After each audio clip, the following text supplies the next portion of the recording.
There is a legend that is known throughout the land, the Sacred Scroll of the Abyss, a mysterious document written by the ancient Demon King himself. The ancient Demon King was the most powerful being in the world, and the secret to all of his power was somewhere out there. The Sacred Scroll of the Abyss, powers that can rule the heavens and earth and allow anyone to push beyond his or her limits. The scroll finally found its way into his hands. The Demon King Yifan Zhuo, top martial artist, would descend upon Demon Peak, and in an effort to keep the secrets from leaking out into the world, many tried to take the power for themselves. One of the followers of the Demon King comes running at him and tells the Demon King that the force field guardian of their mountain had been eradicated and the enemies would reach them soon. Cheng Zhao, Yifan Zhuo's top disciple, says that it would not be long till the 7 kings arrive.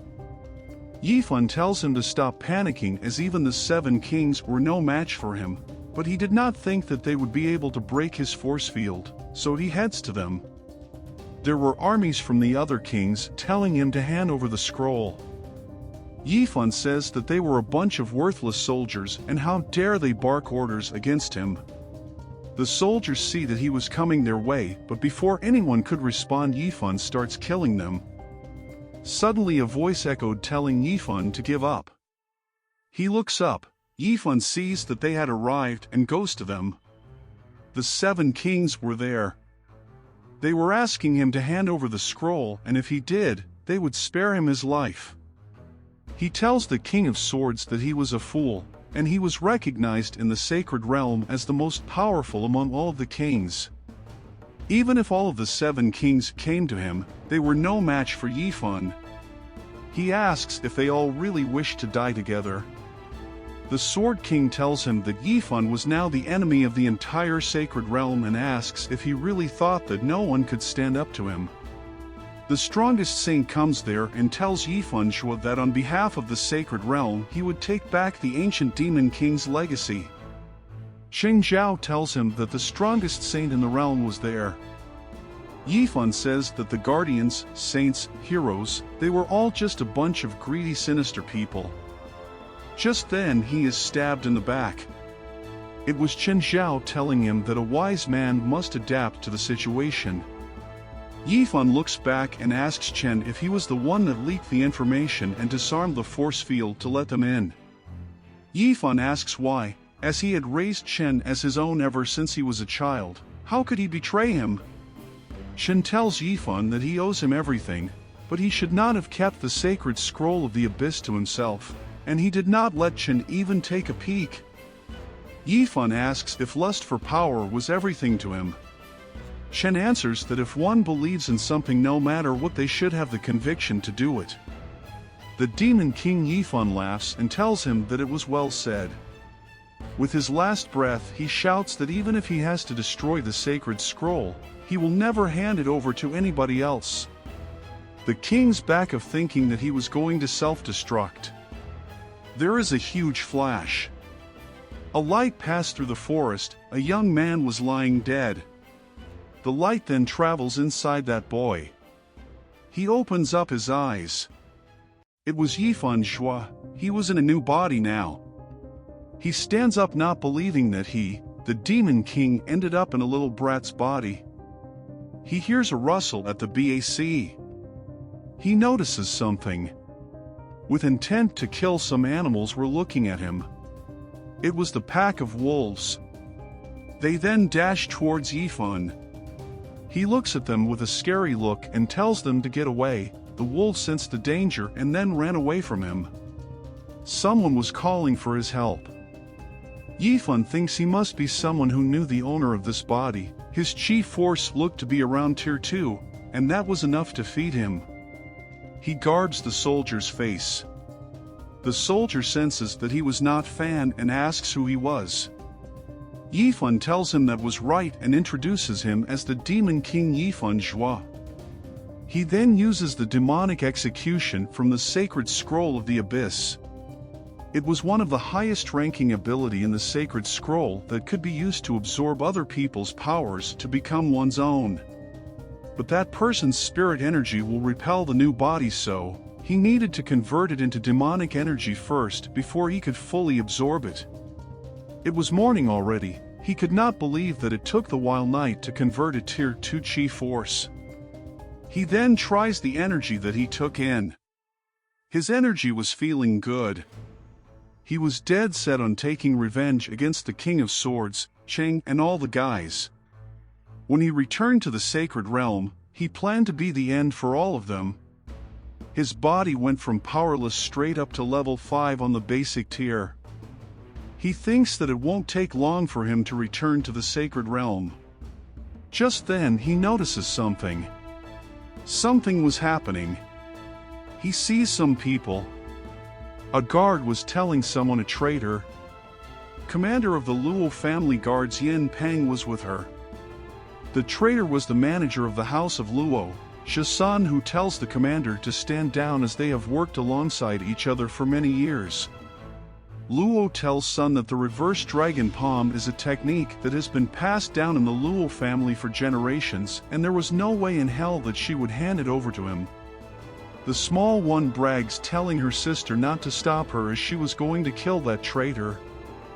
Yifan thinks that it is no wonder the Luo family was in trouble because they had an imposter within the house. But why was Yifan thinking this? Maybe it was the remnant memories of the host body. But why was he caring about some family in the human world? He then tries to leave the scene but gets an immense pain in his heart. It was hurting him a lot. He did not know what was going on. Was it the effect of his training? Was his magic not suitable? Was this body not suitable for cultivation? Was this host trash? He meditates to find out what was wrong with his body. He finds that his heart was normal, the meridian function was normal, the breathing and also everything was normal.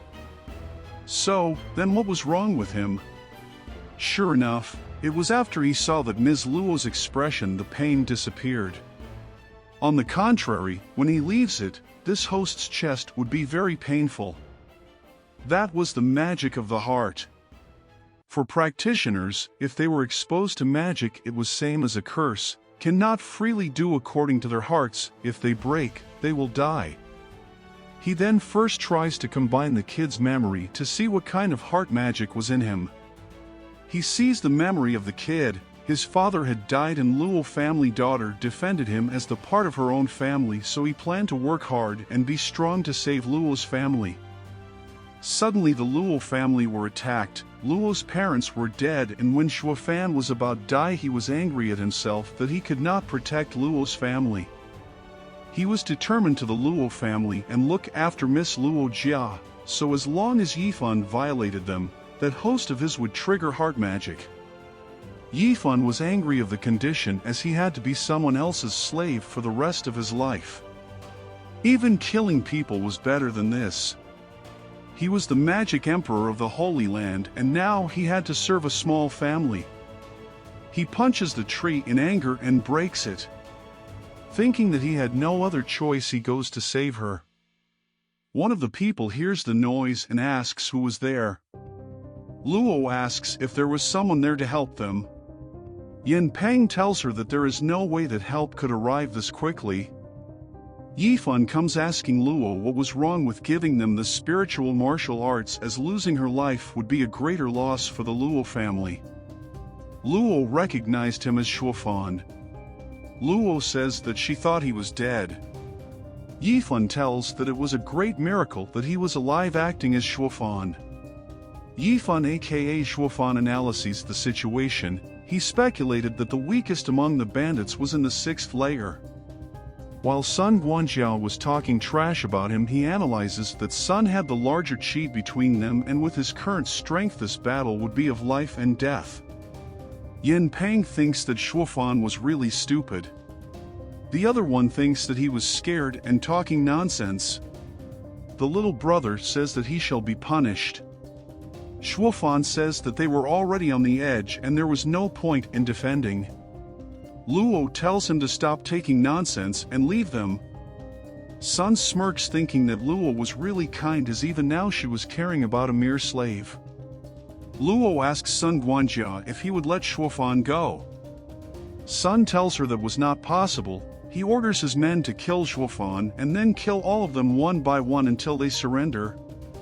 Zhuo Yifan notices that the one coming for him was in the 7th layer and he had to defeat him. The man jumps at him.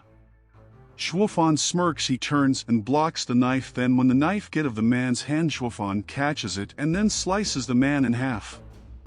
All the others were shocked seeing this. The Luo family and the enemy could not believe what their eyes just saw. Zhuo Yifan thinks what he could do now. He spots Luo. He had to protect the lives of those two people. This was really troublesome for him. He grabs both Luo and her brother and then dashes away from that place in full speed. The others were shocked to see this. Now the Luo family soldiers were on guard and were stopping anyone going after them. Sun Guanjia was furious at the situation. All his plans were ruined by Zhuo Yifan. He plans to catch him and crush Zhuo Yifan's bones and let him die. Luo shouts at Zhuo Yifan to let her go as they could not leave the others back there. He shouts that they should go back. Luo calls Zhuo Yifan is only their dog and that he should let them go. Zhuo Yifan lets her go. Luo shouts that they should go back as they could not let the other guards lose their loves for them. Zhuo Yifan says to her that if she wants to leave then she should, but he asks if they can beat the bandits if they go back there. He tells her that the enemy were looking for them and going to them would only be inviting death.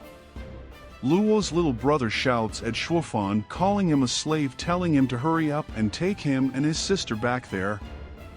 Zhuo Yifan calls him Stinky Boy and tells him that he will open and hit his butt if he does not stop talking. The kid does not stop blabbering. Zhuo Yifan smirks at him. The boy is confused. Zhuo Yifan then smacks that kid. Luo tells Zhuo Yifan that he was too much.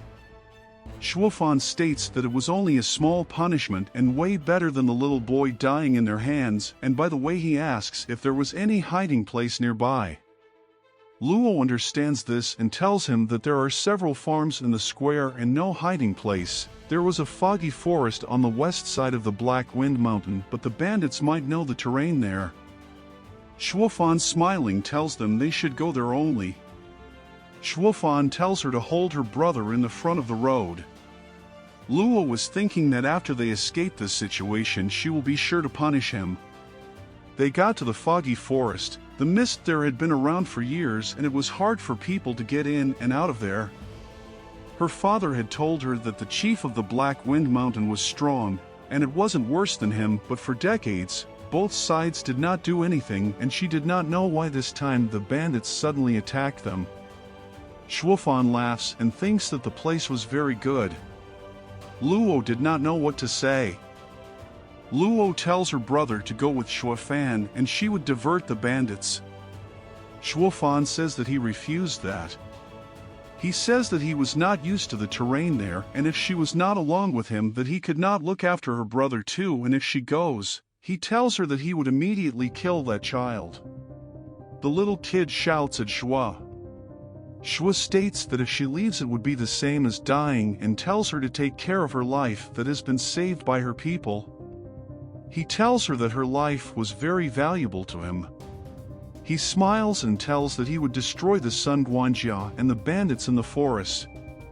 Luo shouts at him asking if he was crazy as Sun Guanjia had a large amount of chi power and there were 4 other strong people with him. The little one says that he was truly a slave with a lot of crap. Luo states that even if he joined the Tongling Pang they were not his opponent and asks him what he could do. What could he do? He turns around and says that those bunch of rubbish were no match against him, Zhuo Yifan. However, he states that they could either listen to him or just surrender. While the others had not overtaken, he asks for Luo's spiritual stone as their last family hope was in his hands. Luo is skeptic, but she takes the ring off and gives him the ring. She tells him that it is her family treasure and if he lies to her she would not let him go. He tells her to take it, wait and just wait there. Then Zhuo goes to the forest.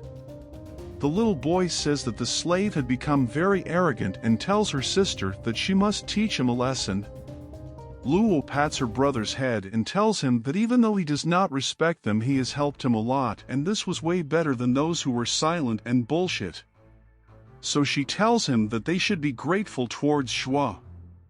She had no idea what he was like now, but he definitely had changed. Dong Qinglong, Zibehu, South Suzaku, North Xuanwu. Qirinchong Central, the sky was straight, and the sky was empty. There was a natural large array. Zhuo smiles, thinking that it was too bad people did not know how to do it. But this time, he plans to turn it into the second Tian Mountain. He then chants 9 remote ghost gate open, the evil spirit quartet is coming. Activate. Luo and Yunhai see a large spiral of lights, and after the light disappeared, the fog in the forest completely disappeared.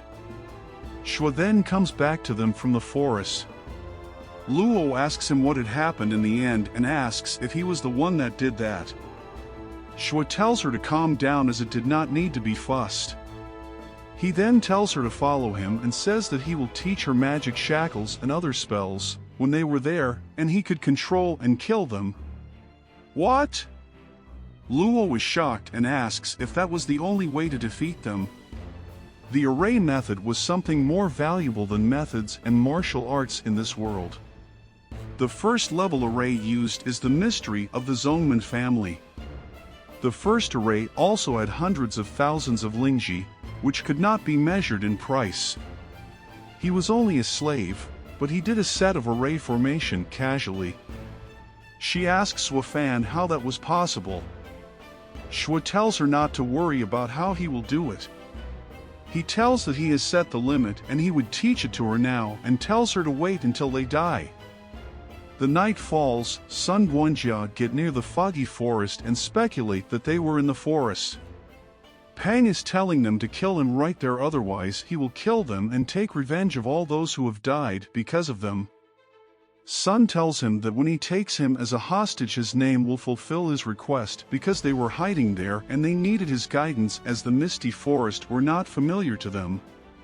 Sun tells Pang Tingling to lead the way as Lady Luo's kindness cannot leave him alone.